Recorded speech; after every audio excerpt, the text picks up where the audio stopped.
quickly responding to a couple of those points. I mean, obviously I didn't really say the internet would fall apart. Paul recognizes that, but I do think that you have a number of negative consequences for the operation of the internet and its security.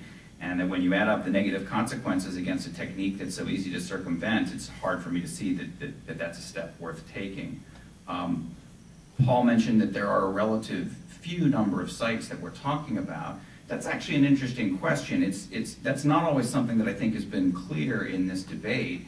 As Congress has been talking about these bills, one of the things a lot of people have wondered is, so how many sites would end up getting targeted? Is it a small number or is it a large number? Well, COICA started out with just a Department of Justice enforcement process, and as I understand it, the rights holders said, well, we're concerned that the Department of Justice doesn't have enough resources to go after all these bad guys. We need to add a private right of action so that private litigants can initiate the process. That seems to me that they believe that there's probably, in fact, a relatively large number of sites. I have no idea what absolute numbers we're talking about, but they're certainly worried that it is too many for the Department of Justice to handle this as a law enforcement matter. The other thing I'd say is that one circumvention technique that we didn't really discuss involves sites changing their domain names. It's certainly possible for sites to cycle through domain names. So one likely response to DNS filtering is that sites change domain names. We've seen this already with seizures of domain names.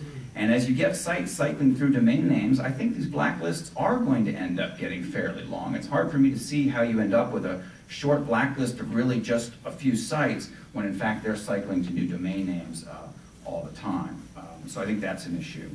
On the international point, yeah, absolutely. We need to be a good example, whatever we do in this space, whether it's DNS or through other techniques, any kind of law enforcement that we do here, we need to be trying to set a good example. And of course, it's possible to distinguish anything we do for copyright enforcement from, what China is doing for political purposes. They're obviously not anywhere close to the moral equivalent. But because some of the same techniques are used, it's going to undermine our foreign policy in this area. We're the ones who are out there saying we shouldn't have country-by-country blacklists of what sites users can visit. And DNS filtering in the United States, I mean, it would end up being a US blacklist of sites that ISPs are supposed to filter access to. And I think as a practical matter, other countries do look to us.